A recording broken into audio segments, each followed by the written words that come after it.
nous voici en live pour parler de la puissance du féminin. Je suis Jade Jevaux, je suis thérapeute holistique et nous allons discuter de ce sujet avec Marie-Pierre Deschênes qui est une spécialiste du cycle féminin. J'espère qu'on va réussir, ça y est, je te vois Marie-Pierre. Est-ce que tu peux me faire... Voilà, nickel. Est-ce que ça fonctionne? Donc, on va vous parler de la... Ah, ça y est. Je te Bonjour vois. Jade, ça va bien? Hello, oui, ça va et toi? Oui, ça va très bien, merci. Enfin, on se rejoint. Ah oui, c'est ça, c'est parfait. Je présentais donc un petit peu le sujet du jour autour duquel on va discuter et j'avais envie de préciser quelque chose qui est un peu le pourquoi je suis venue te demander si tu avais envie de partager ce live. C'est que moi j'ai fait tout un chemin avec le féminin et j'ai découvert que beaucoup de femmes incarnaient une certaine puissance, mais qu'en fait c'était comme une puissance qui était tirée d'une énergie masculine de on est performante, on est combattante. Et en fait, pour moi, toi, tu as su trouver vraiment le passage de la puissance du féminin qui n'a rien à voir en fait avec cette puissance un peu, pour moi, un peu des modes films d'action, quoi. C'est juste que c'est une femme qui incarne l'énergie, mais voilà, c'est le même truc. Et toi, justement, je trouve que tu as cette compréhension de qu'est-ce que c'est une femme, comment ça fonctionne, et donc, avec tout ce que tu connais sur le cycle, je pense que tu vas nous apporter aussi des informations très précieuses sur ok, comment ça fonctionne vraiment. Ce que moi je cherche comme la puissance, je pense que toi tu ne t'intéresses pas au cycle que pour ça, mais je me suis dit bon, tu vas déjà nous amener pas mal d'informations dessus. Mais avant tout ça, je te laisse peut-être aussi te présenter. Je me disais que moi j'allais avoir une vue un peu trop réductrice de tout ce que tu es, donc je te laisse y aller. C'est très drôle. Merci. D'abord, merci pour cette invitation-là. Je suis très heureuse de venir parler de cycle, justement, avec toi et avec toutes les personnes qui nous écoutent aujourd'hui et en rediffusion aussi. Donc, qui je suis? En fait, j'aime dire que je suis une artiste introvertie, queer, qui s'intéresse à une foule de choses. Donc, comme tu dis, je pense que c'est difficile de justement résumer ça de façon simple, mais si on garde ça le plus synthétisé possible, je suis une autrice, j'enseigne sur le cycle menstruel aussi, comme tu l'as bien nommé. Et justement, c'est quelque chose qui me fascine énormément, dans le sens où, comme tu dis, j'ai l'impression qu'on vit dans un monde qui nous impose un rythme, qui nous impose cette puissance-là, comme tu dis, cette puissance-là très dans le masculin, très, très dans l'énergie qui peut souvent être malsaine ou qui, en tout cas, du moins, je trouve qu'il n'est pas durable dans le temps. Et je trouve que justement, en prenant appui sur notre cycle menstruel, on peut définitivement être une personne très puissante, très dans notre force, mais en ayant un rythme qui nous convient et qui nourrit notre corps, autant que nos ambitions, définitivement. Donc, c'est pour ça que je m'intéresse au cycle et que je creuse ce sujet-là et que je l'approfondis aussi dans ma propre pratique, étant donné que j'ai moi-même un cycle menstruel. Donc, oui, c'est ça. Et que je l'approfondis justement et que j'apprends en même temps parce que je trouve que notre cycle nous enseigne tellement de choses si on lui donne juste un peu de place. Si on lui fait de la place, justement. Puis souvent, je pense qu'on a peur, tu sais, souvent, et là, je tombe dans un autre truc, mais très souvent, on nous enseignait que les menstruations, c'est quelque chose dont on ne doit pas parler, qui est tabou, qui est sale à la limite, que le sang est sale, ce qui n'est définitivement pas le cas, parce que peut-être qu'on oublie, mais c'est grâce à ce sang-là que nous sommes tous et toutes ici. Donc, c'est très, très, très important comme cycle de la vie, là, finalement. Et donc, je veux vraiment qu'on change ce discours-là au niveau des règles, au niveau du cycle, qu'on enlève les mythes qui sont là, qui prennent beaucoup de place et qui nous pèsent, en fait, en tant que personne qui vit avec un cycle.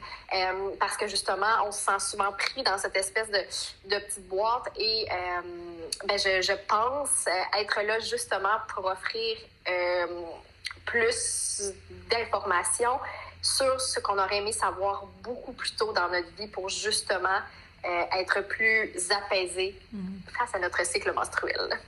Je suis tellement d'accord avec toi. Mais en t'écoutant, je me dis, je crois qu'une des difficultés, c'est que quand tu pars vraiment d'une femme lambda qui a suivi ce qu'on disait à l'école, qui a une famille, tout ce qu'il y a de plus stéréotypé, on se rend pas compte qu'on souffre de ça.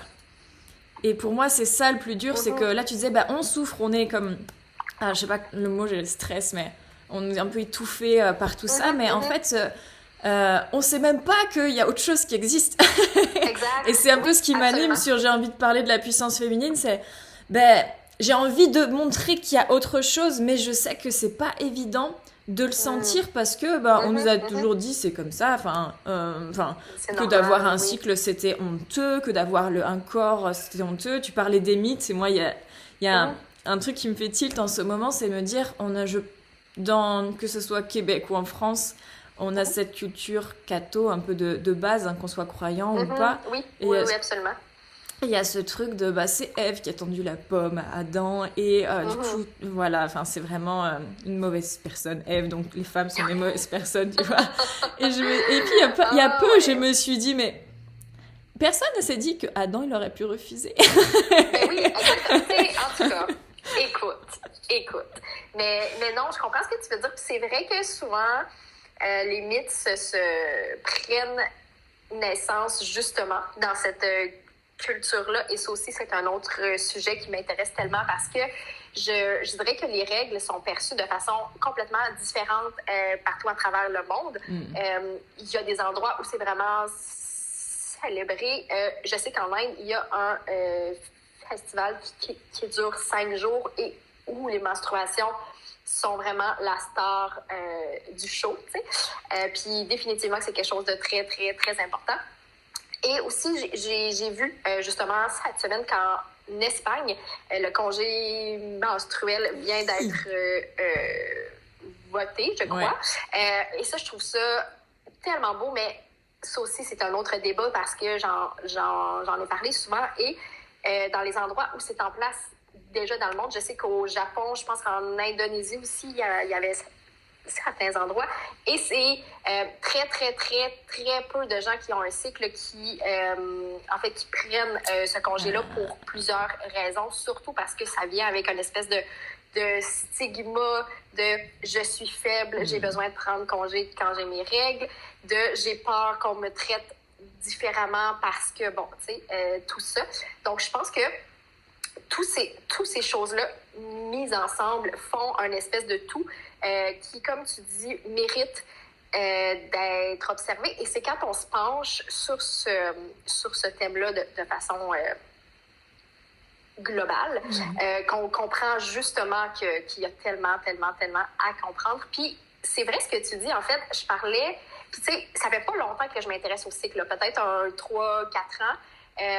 Et tu sais, avant, je vivais ma vie comme tu dis, de femmes très, très normales qui avaient un cycle menstruel, évidemment, mais qui s'en préoccupaient pas et qui voyaient ces règles comme tu sais, c'est quelques jours à passer dans le mois, tu sais, c'est pas très agréable, mais bon, ça va passer, tu sais. Et je ne m'en faisais pas pour autant. Par contre,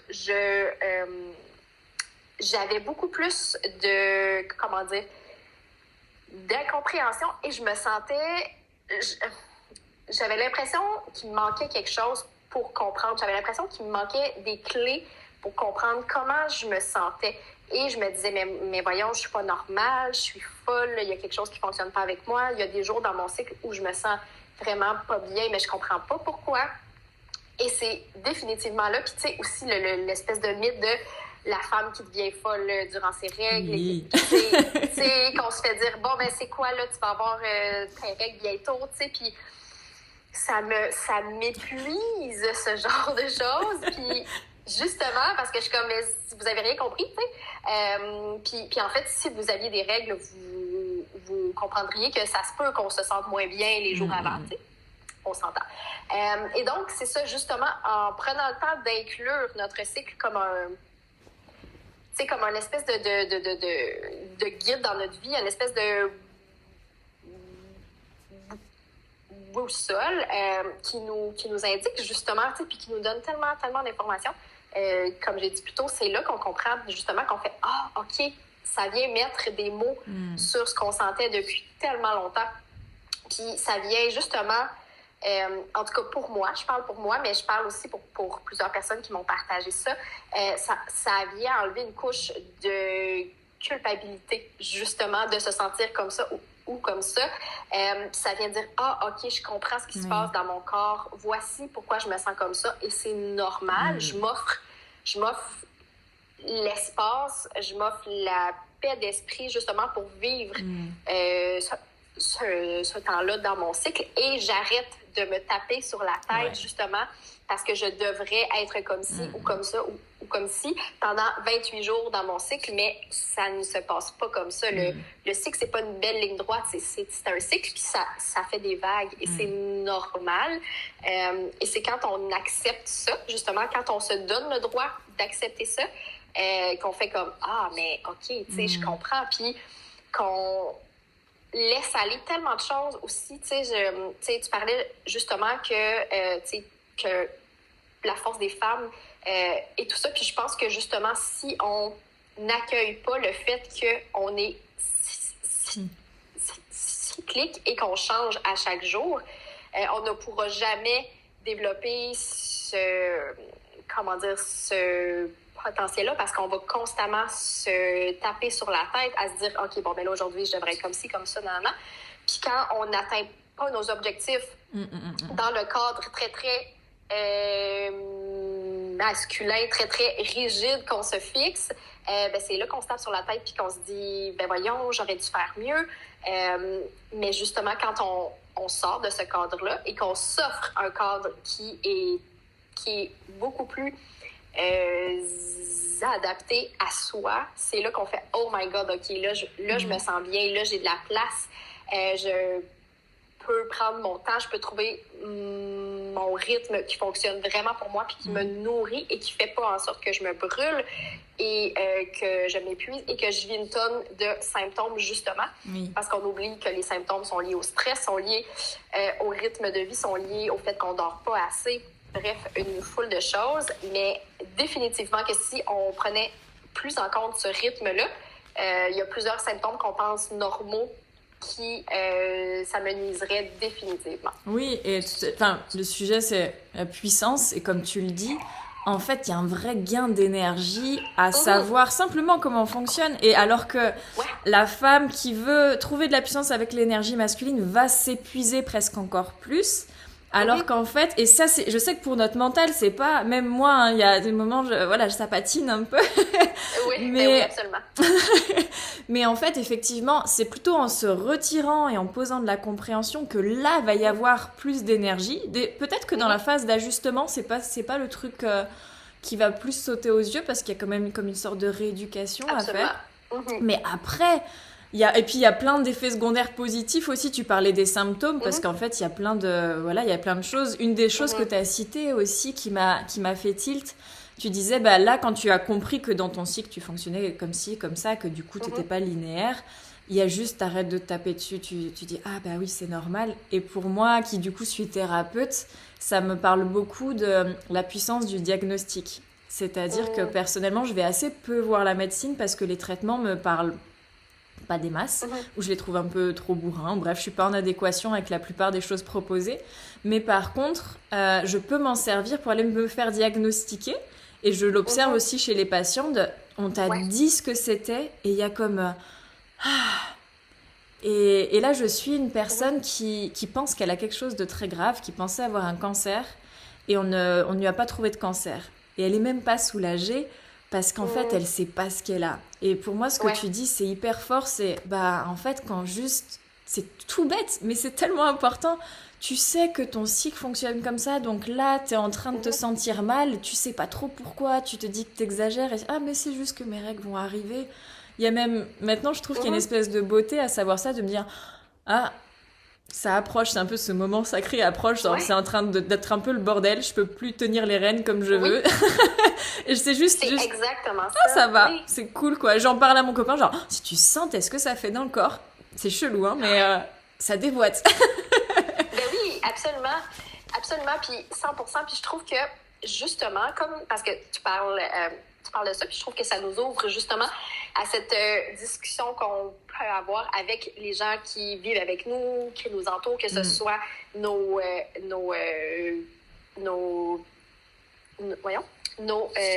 partenaires de vie, nos enfants, nos collègues aussi, si on se sent à l'aise de le faire, évidemment. Mais je pense que plus on se sent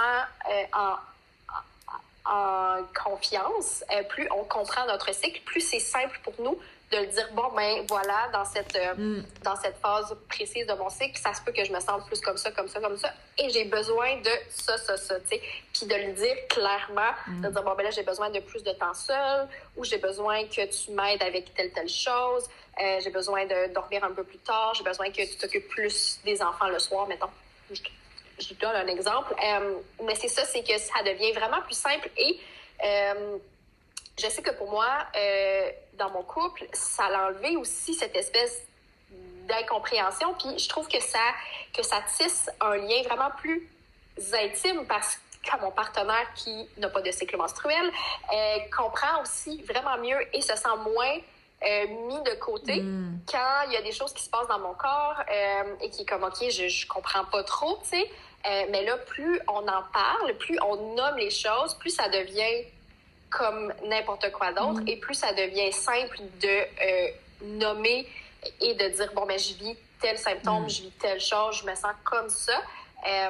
Et la plupart du temps, les gens comprennent très bien et ça enlève justement le fait de se sentir, ah ben moi, je vis pas de cycle menstruel, donc je peux pas comprendre, tu sais. Et donc, définitivement, ça fait du bien aussi d'en parler puis de sentir que c'est nous qui contrôlons ce qu'on dit sur les règles et non l'inverse. Parce que j'ai grandi dans un milieu où mon père est... Bon, c'est une personne très bien, mais j'ai grandi dans un milieu où la vision des règles était pas très positive et c'est mon père qui faisait sûrement des commentaires, qui disait des choses... bref... pas très... Je vois. Pas très sympathique, définitivement. Puis c'est ça, en fait, c'est que moi, j'ai le goût que ça soit moi qui parle de mes règles et pas que ça vienne d'un homme, justement, qui ne vit pas avec un cycle menstruel, donc qui ne comprend pas. Et je trouve que ça fait du bien, justement, d'avoir ce pouvoir-là. Et c'est ça, comme j'ai dit, en fait, je trouve que ça rend les relations beaucoup plus intimes, beaucoup plus saines, beaucoup plus simples à vivre aussi. Définitivement, quand l'autre personne comprend ce qui se passe. Il y a énormément de simplicité. Moi, il y a un côté de... Mais en fait, ça pourrait être tout simplement comme ça. Il n'y a même pas d'histoire de la femme qui a envie de dominer ou de se venger. C'est juste... Oui, non. En fait, les règles, elles ont toujours été là. Du coup, on a fait comme si c'était pas là et c'était sale, mais... Si on faisait juste comme si c'était là, qu'on peut juste dire, et puis bah, voilà, il n'y a pas de sujet, c'est juste très tranquille, très respectueux, et ça demande un peu plus de vulnérabilité peut-être aussi, de pouvoir poser ses besoins, mais je trouve que dans un couple, comme tu le décris, effectivement, moi ça me saute aux yeux ou au cœur, je sais pas, que c'est tellement simple, c'est comme ça que ça devrait être, je crois. Ça me semble très simple. Oui, puis je trouve que quand nous-mêmes, on développe ce lien plus intime avec notre cycle, on développe cette confiance et ça, je trouve que ça se sent aussi, tu sais. Ça se sent, puis les gens sont comme, OK, parfait, toi, tu te sens bien face à ton cycle, donc ça enlève cette espèce de stress de dire, ah, tu sais, faut pas qu'on en parle, ah, tu sais, je sais pas trop comment gérer ça. Et donc, comme tu dis, ça peut devenir vraiment un événement. C'est juste comme ça fait partie comme n'importe quelle autre chose de la vie.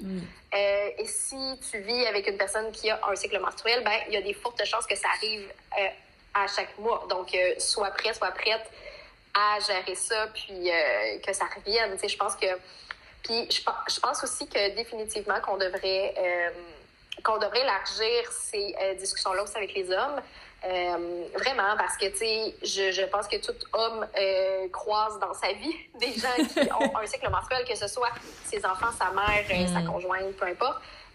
Donc, définitivement que c'est un thème qui devrait être discuté aussi en dehors des cercles où tu sais, nous, on est convaincus, on comprend vraiment l'importance. Mais je pense que la prochaine étape, c'est vraiment d'aller plus loin aussi. Oui, mais je pense qu'effectivement, il y a besoin, comme je le disais au début, la plupart des femmes n'ont même pas conscience de comment on pourrait vivre autrement une fois que ça va devenir pour la majorité une évidence. Et cette tranquillité que tu décris, c'est aussi ce que je peux vivre dans mon couple, que je vis pas des masses à l'extérieur. Mais je me dis, en fait, c'est obligé. Il y a des hommes qui vont s'y intéresser. Moi, je suis vraiment touchée quand j'entends mon compagnon qui bosse majoritairement avec des femmes dans le social et infirmier. Et qui me dit, c'est drôle, elle était en mode règle, ma collègue, elle avait sa capuche, c'était tout fermé, elle voulait juste du chaud, de la tranquillité. Et je lui dis, mais tu lui as demandé si elle avait ses règles? Il me dit, non, mais enfin... Genre, tous les 28 jours, elle est dans sa doudoune tout d'un coup comme ça. Et je me suis dit, ouais, il sait, il comprend. Et j'imagine qu'il y a eu des petits ajustements de fait dans le sens où, juste, je te laisse tranquille. Je viens pas te dire, t'as tes règles, t'es chiante, qu'est-ce que t'as, nana, pourquoi tu te caches? Juste, ok, t'es dans ton moment. Et je trouve ça vraiment très beau quand ça peut être porté par un homme parce que, déjà, c'est tout un chemin pour que les femmes arrivent à le toucher. Alors qu'en plus, il y a entre guillemets l'autre côté qui trouve ça à la fois normal, voire qui va trouver ça un peu sacré. Moi, j'avais donné un stage l'été dernier, j'avais mes règles qui arrivaient et mon compagnon m'a dit c'est parfait, t'es dans le moment où tu vas le plus canaliser, capter, alors que moi-même j'étais un peu du coup je vais pas avoir beaucoup d'énergie et tout ça. Et je me suis dit waouh, trop bien. Oui, puis je trouve ça bien que tu le nommes parce que justement on pense que tu sais, souvent on pense que nos règles, tu sais, pas ne servent à rien, mais dans le sens, on pense qu'on ne peut pas être productive dans le terme très, très masculin du terme. Par contre, tu l'as si bien dit, à travers le fait qu'on se repose et qu'on se retire un peu dans notre bulle, comme la collègue de ton copain. Je pense que c'est l'une des périodes, justement, où on a le plus de choses qui se passent en nous, où on est beaucoup plus à l'affût de ce qui monte. Il y a comme cette espèce de voile entre le conscient et l'inconscient qui est très, très mince. Et souvent, on pense que parce qu'on a moins le goût de travailler, parce qu'on fait moins de tâches dans la maison, parce qu'on accomplit moins de choses, qu'on ne sert à rien, mais au contraire, on a besoin de ces périodes-là, justement, de repos et de laisser aller, justement, pour voir ce qui monte, puis pour être plus à l'écoute aussi, justement, de ce que notre cœur nous dit. Absolument, parce que je trouve que souvent, dans les autres parties du cycle où on est plus en mode faire, on prend pas toujours le temps d'écouter ce que notre petite voix nous dit. Et c'est pour ça que je trouve ça très, très, très important, justement, de prendre au moins quelques moments de repos et de recueillement presque, tu sais, pour être avec soi, puis pour comme voir ce qui est là, ce qui émerge. Donc, je trouve ça très, très beau, ce que ton copain a dit. Puis c'est vrai, tu sais, c'est exactement ça. Puis souvent, on est plus sensible, oui, mais ce qui fait en sorte qu'il y a d'autres forces qui sont en nous. Et chaque phase du cycle a ses propres forces. Donc, souvent, on dit, tu sais, moi, j'aime pas cette semaine-là parce que je me sens comme ci, comme ça. Mais si on tourne ça et qu'on voit justement toutes les forces qui sont là, je pense que vraiment, on peut changer le regard et on peut se dire que, justement, même si on sent certains symptômes, même si on se sent pas au top, définitivement qu'il y a des forces et qu'elles sont là pour nous, puis qu'elles sont là pour prendre soin de nous. Vraiment. Donc, c'est ça. Je pense qu'il faut... mais comme tu dis, je pense que c'est un apprentissage, définitivement. Puis, tu sais, je suis pas parfaite non plus. Il y a des journées où je suis comme, je me passerais de cette vague d'hormones-là, définitivement. Tout à fait. Vraiment, là, tu sais, c'est pas parfait. Mais je pense justement que si on prend le temps d'observer son cycle, puis c'est ça, c'est en fait l'une des choses de base, parce que là, les gens vont dire, OK, parfait, mais comment je fais, tu sais, pour prendre conscience de ça? Et en fait, l'étape numéro 1, c'est vraiment d'observer votre cycle chaque jour. Ça peut être super simple, ça peut être dans une application sur votre téléphone, ça peut être en prenant des notes écrites, ça peut être sur une roue de cycle si vous aimez avoir quelque chose de plus visuel. Il y a vraiment beaucoup d'options. Et sur mon compte, justement, dans la bio, j'ai un guide pour vous vous expliquer vraiment par étapes comment débuter l'observation de votre cycle. Je vous jure, c'est super simple. Mais s'il y a une chose qui peut littéralement changer votre vie, changer votre santé, changer votre regard face à plusieurs sphères dans votre vie, c'est cette pratique qui prend quelques minutes par jour maximum et qui fait tellement du bien parce que c'est là qu'on se rend compte justement qu'il y a des choses qui reviennent à chaque cycle et qu'on se connaît tellement mieux. Puis qu'on dit, OK, parfait, à cette phase-là de mon cycle, je me sens comme ça, donc je prévois mieux et on se laisse moins atteindre parce qu'on n'est pas surpris par ce qui nous arrive. C'est comme si on surfe la vague au lieu qu'elle nous arrive en pleine face et qu'on se noie un petit peu dans l'eau.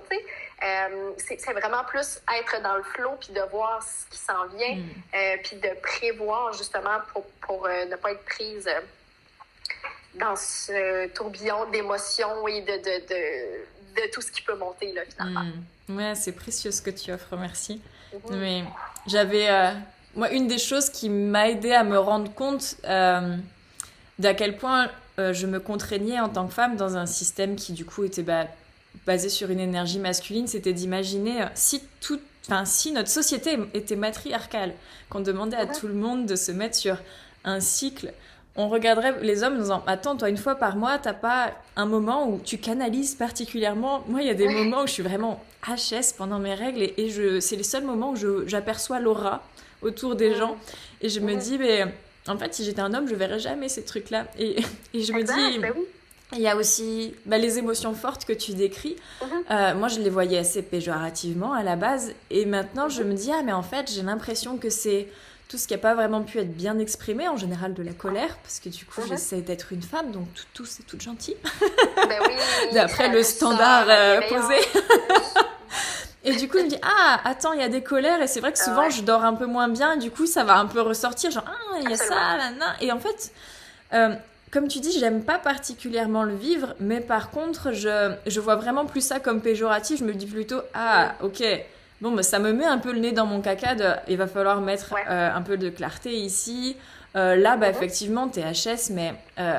comme tu l'as décrit aussi, mais avec d'autres mots, c'est un peu ma productivité d'avoir ces 2-3 jours plus cool où en fait, je prends ce recul pour le reste du mois plutôt qu'en fait d'être linéaire. J'aurais jamais pris ce recul, donc à quelque part, j'aurais été moins performante. Si vraiment le but c'était de rechercher la performance, moi c'est plutôt un bien-être. Mais du coup, je me dis, si tant est qu'on veuille répondre, moi, je me retire un peu peut-être du fonctionnement de la société, mais si on veut rester dedans, ce que tu proposes, je me dis, c'est parfait. C'est vraiment une sorte d'efficacité, juste avec qui tu es. Là tu fais le point. Là, tu sais qu'après, tu as le boom d'énergie. Et donc, tu réponds aussi très bien si tu as envie de rester dans le moule. Après, moi, j'adore un peu plus me retirer et vivre autre chose, un autre paradigme. Mais voilà, tu restes très libre et en fait ça peut être parfait d'être une femme dans n'importe quel endroit avec la connaissance que tu amènes en plus.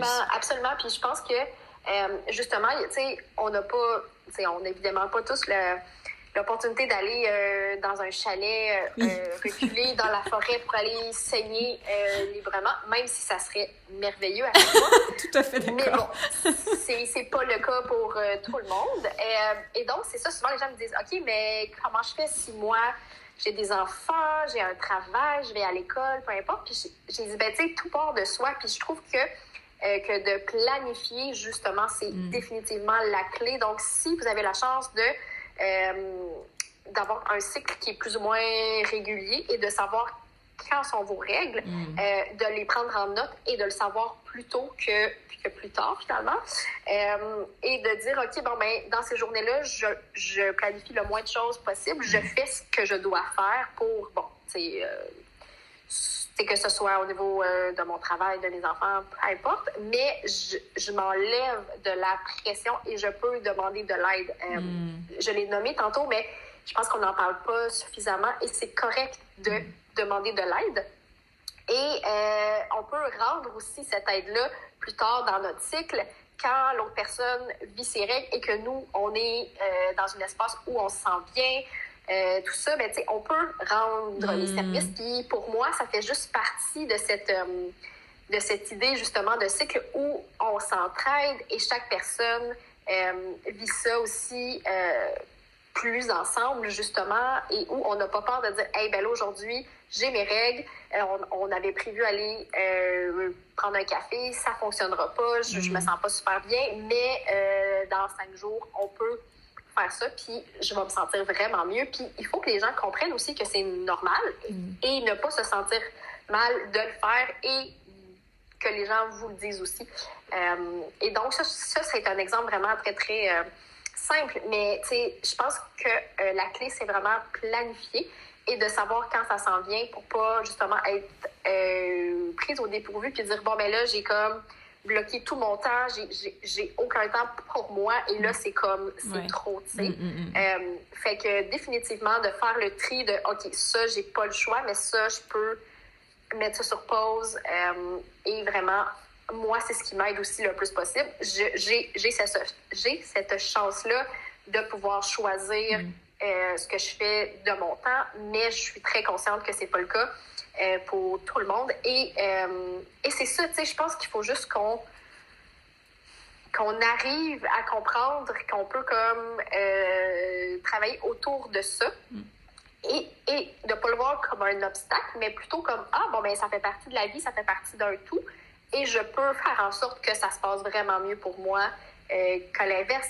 Par exemple, de dire je cuisine quelques jours avant mes règles pour en mettre de côté parce que je sais que durant mes règles, j'ai pas du tout le goût de le faire et que j'ai faim, donc j'ai besoin de choses qui sont bonnes. Ça peut être un exemple. Ça peut être une foule de choses, tu sais, ça peut être de dire, bon, ben, je saute le sport pendant 2-3 jours parce que ces journées-là, ça fonctionne pas pour moi et j'ai pas à me sentir mal de le faire.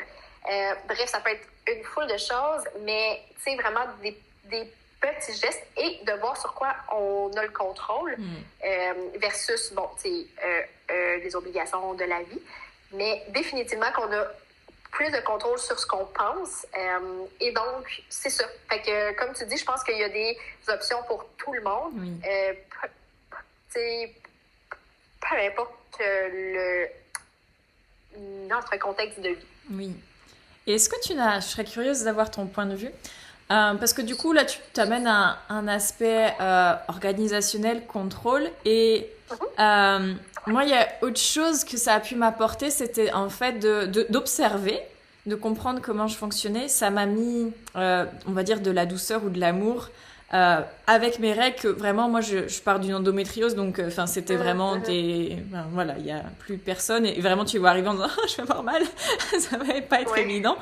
Et du coup, en fait, j'avais eu l'impression que rien que de les considérer, de comprendre, d'arranger aussi, comme tu le dis, mon moi par rapport à elle, ça a mis de la douceur à l'intérieur de mon ventre et que j'ai mon corps qui a eu moins besoin de crier, d'avoir des symptômes moins forts. Et je me dis à quelque part, juste par le regard, il n'y a pas eu de changement de traitement, d'hygiène de vie, juste avec mon regard, j'ai trouvé qu'il y avait... Voilà, comme un apaisement de ce que mon corps avait envie de revendiquer. Est-ce que c'est quelque chose que tu observes, toi qui accompagnes spécifiquement là-dessus, ou pas? Oui, définitivement. Puis je pense que ça se joue sûrement au niveau du stress. Oui. Parce que le stress est, je pense, le pire ennemi de notre cycle menstruel, qui définitivement amène plusieurs symptômes, physiques surtout.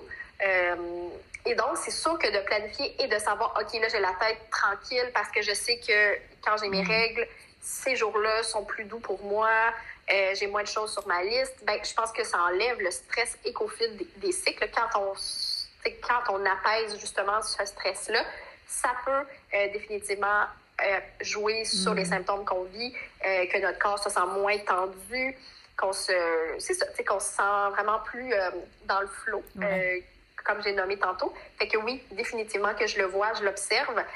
Et ça, je pense que c'est quelque chose qui est à la portée de tous et de toutes, là, définitivement. Tu sais, c'est des petits gestes super simples. Tu n'as pas besoin, comme tu dis, de plans de traitement très, très complexes. Définitivement que c'est quelque chose qui est à la portée, puis qui peut vraiment, vraiment... Et s'il y a une chose, justement, que je vous invite à faire pour diminuer vos symptômes et vraiment prendre soin de votre cycle, c'est de diminuer votre stress. C'est la clé. Partez de là. Regardez les sources de stress dans votre vie et vraiment, petit à petit, tentez de diminuer ce stress-là et d'inclure justement des choses qui vous apaisent, que ce soit le yoga, la marche en nature, la méditation, la masturbation, bref, ce qui vous appelle, définitivement. Je l'ai vu sur mon propre cycle et aussi sur le cycle de d'autres personnes, définitivement qu'en diminuant notre stress, ça va avoir un impact énorme sur la suite. Tout à l'heure, tu disais que tu avais conscience que tu avais la chance d'organiser ta vie un peu comme tu voulais, que pas tout le monde avait cette chance-là. C'est également de plus en plus mon cas. Mais il y a quelque chose que j'avais envie d'ajouter là-dessus, c'est que j'imagine que toi comme moi, c'est pas un truc qui est tombé tout seul comme ça, genre tu es sorti de tes études et oh bah toi tu choisiras comment il va se passer ton emploi du temps. Et ce que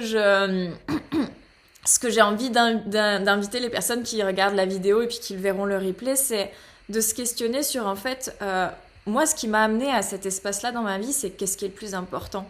Et tu disais, ben en fait, le stress, un stress qui diminue, c'est des douleurs qui diminuent. Donc si, comme moi, il y a eu des personnes qui ont de l'endométriose, elles voient bien ce que c'est la douleur quand même. Mais pour absolument tout dans notre vie, qu'est-ce qui compte le plus? Et du coup, ça commence, au lieu de partir après nos études en mode automatique, chercher ce qui va nous donner le meilleur statut, une sécurité financière, si on mettait au centre notre bien-être, je pense qu'on serait très nombreux et nombreuses à avoir ce choix qu'on peut avoir, toi et moi, d'espace où en fait c'est pas si compliqué, il faut juste y penser, s'organiser pour des moments quand t'es malade, quand tu as tes règles, quand voilà tu fonctionnes pas comme tous. C'est un truc qui peut quand même se créer. Ça demande une certaine dose peut-être d'audace, une organisation. Absolument. On part pas, ça j'en suis vraiment consciente, on part pas tous avec les mêmes facilités là-dessus. Si tu m'écoutes que tu as 4 enfants, un SMIC et tu es une mère célibataire, effectivement, je conçois voilà que ce que je dis peut être un peu agaçant, mais je pense quand même que en ayant cette priorité-là, l'humain est hyper créatif et qui trouve aussi les ressources et les ficelles et qu'on n'est pas obligé de devenir digital nomade. On peut aussi juste peut-être gratter une après-midi de congé, s'organiser, voilà, faire garder les enfants, appeler l'aide que tu conseillais aussi. C'est vrai que ce truc entre femmes, pour les règles, pour même les accouchements, pour tout ce qui est très... Je trouve l'énergie féminine, elle a beaucoup ce truc de sororité, en fait. Tu peux dire que là, tu es vulnérable et que tu as besoin d'aide. Et c'est un très, très, très bel exercice que je trouve vraiment pas facile, pour être sincère. Oui. Mais ô combien puissant, encore une fois, la puissance du féminin... Elle est aussi par ici. Et moi, une des choses que j'ai vues, parce que ça fait 2 ou 3 ans que je te suis, et en fait, j'ai entendu une de tes vidéos et je me suis dit, waouh, cette femme, elle bégaye et elle est là à faire des lives. Et je me suis dit, mais quel courage! Et en plus, il y avait pour moi pas de parasite sur le message que tu donnais, parce que moi, ça m'a vraiment ouvert le cœur. Je me suis dit, waouh, elle incarne ce qu'elle est en train de dire parce qu'elle est là et qu'elle parle, alors que ça doit être quelque chose qui est moins évident que la moyenne, j'imagine, pour toi. Et du coup, quelque part, je me dis, tu es aussi avec ce que tu incarnes, comme tu as des valeurs assez simples, assez logiques, mais tu es là, tu le fais. Je me dis, ça tend quand même la main à d'autres entre guillemets sœur. Oui, Ça fait toujours un peu, absolument. voilà, gros show de dire je trouve sœur et Oui. sororité, mais voilà, c'est juste que tu vibres, ça tend des mains aussi à d'autres et c'est pareil pour chaque femme. Dès qu'on peut bouger un peu des curseurs, c'est aussi des modèles pour d'autres personnes. Donc, non, c'est pas égoïste de prendre soin de soi, de s'aménager du temps. Il y a même un côté, je trouve, altruiste. Voilà, j'avais envie de Absolument, à rajouter 100%. ça. Puis merci pour tes bons mots. Ça me touche aussi. Je finis par oublier que c'est ma condition. Tu sais, pour moi, ça fait partie de la vie, évidemment. Et donc, merci vraiment. Puis j'espère que si ça l'inspire des gens, tant mieux.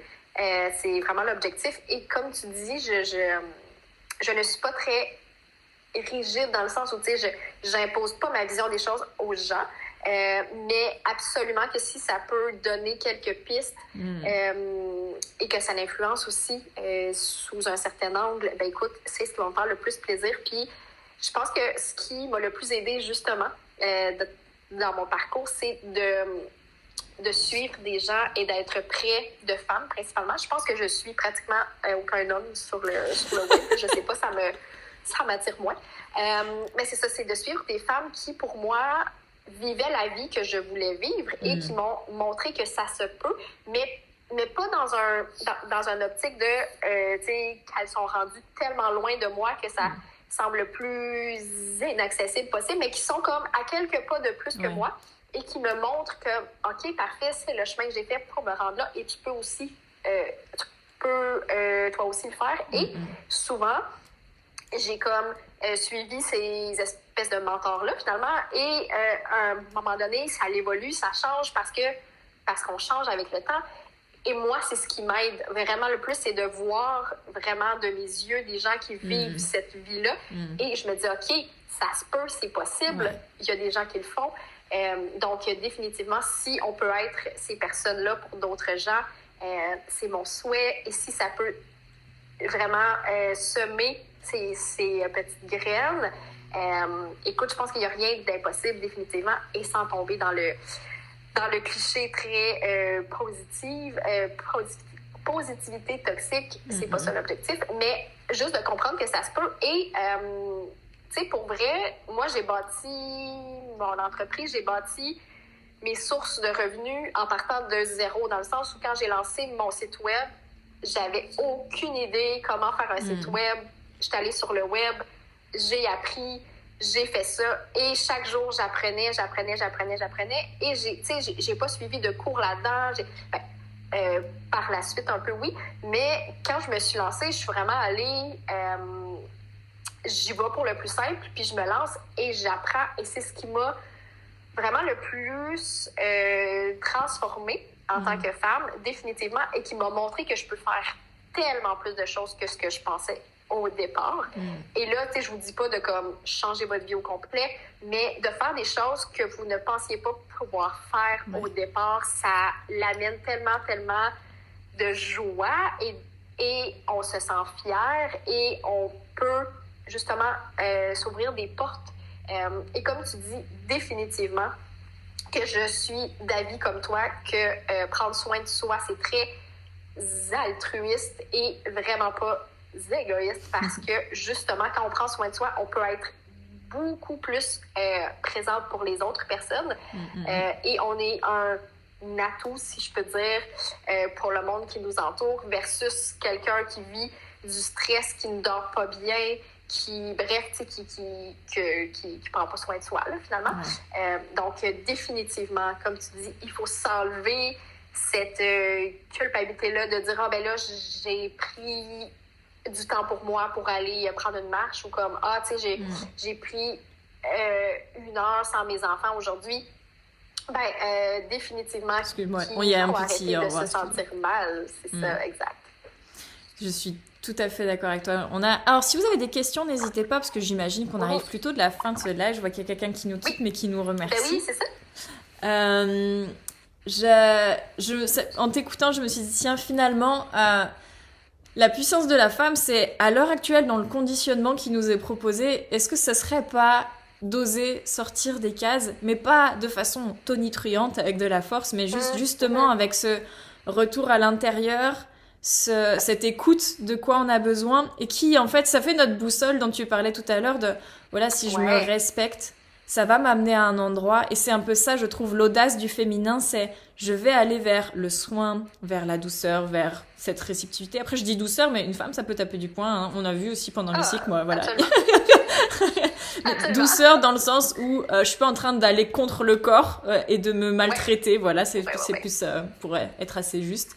Et je me dis, finalement, pour moi, la puissance de la femme, elle est là. Elle est à un endroit qu'on connaît pas trop, dont on nous parle pas des masses, qui est vraiment pas valorisé. Mais pour moi, c'est par là. Et c'est quand tu décris ton chemin avec j'ai commencé avec mon site web et tout ça, c'est, ben voilà, j'ai commencé un truc, je connaissais pas, mais j'ai osé. Et c'était pas dans le schéma standard de salarié. Et pourtant, absolument ben voilà, à l'heure actuelle, tu as une entreprise et c'est connu dans ce milieu-là. Donc, en fait, ça marche. Ben oui, ça fonctionne tant qu'on y met de l'effort. Tu sais, évidemment, il y a eu plein d'obstacles sur le chemin. Là. Je suis pas là pour vous dire que tout est beau puis que tout est parfait puis que c'est facile, loin de là. Mais définitivement, quand ça nous nourrit et quand on suit un rythme durable, selon moi, c'est définitivement la clé. Puis, justement, comme tu dis, sortir des sentiers qu'on nous impose, sortir d'un espèce de chemin qu'il faut suivre de je fais mon bac, je me trouve un emploi, je me trouve genre un mari, j'ai des enfants, j'ai une maison, bon, tu sais, tout ça. Peut-être que c'est pas ce que vous avez envie de vivre et c'est parfait comme ça. Il y a aucune obligation de suivre ce chemin-là. Et si vous avez 40, 50 ans puis vous dites hey, il est trop tard pour moi, c'est pas le cas. Vous avez toujours l'option de changer, vous avez toujours l'option d'inclure plus de choses qui vous font plaisir définitivement. Et j'ai mon amie Charlie qui dit « Paver les chemins pour créer de nouveaux modèles pour nous et les autres. » 100%, absolument. C'est exactement ça, parce que tant qu'on ne voit pas des gens qui vivent la vie qu'on souhaite, on ne sait pas que c'est possible, que ce soit pour les communautés LGBTQ+, justement, qui pendant longtemps se sentaient seuls. Et là, on en voit de plus en plus. Ben, je pense que c'est la même chose. T'sais, justement, il faut qu'on voit des gens qui prennent leur vie en main, puis évidemment, il y a toute la question de privilèges que tu as parlé un peu tantôt. Je suis très, très consciente de ça. Par contre, je pense qu'à notre échelle, selon nos ressources de vie, il y a toujours des petits gestes qu'on peut faire définitivement. Complètement d'accord avec toi. Bon. Est-ce qu'on a fait le tour de ce que tu avais envie de dire? Oui, moi, je me sens assez complète, alors je ne veux pas toucher à ça. Ça a été dans plusieurs sens, mais je pense que définitivement, ça se rejoignait bien. Vous nous direz pour celles qui nous écoutent en rediffusion. Tout à fait. En tout cas, pour ma part, je serais ouverte à répondre aux commentaires. Et puis, j'imagine que pour Marie-Pierre, c'est la même chose, parce qu'on est quand même deux passionnés. Et puis, dans le message qu'on transmet, c'est... que de plus en plus de personnes qui ont des cycles soient vraiment au courant de ça parce que c'est précieux. On est quand même relativement la moitié de l'humanité, donc ça vaut le coup. Absolument. Donc voilà, un énorme merci Marie-Pierre pour tout ce que tu as apporté. C'était un vrai plaisir de partager ça avec toi. Génial. Ben, merci à toi. Et ne vous gênez surtout pas si vous écoutez ça puis vous avez le goût de venir me faire un petit salut sur ma page. Ça me fait toujours plaisir. Merci beaucoup. Eh bien, à bientôt. Et puis, on se tient au courant. Parfait. Merci beaucoup. Ciao. Salut.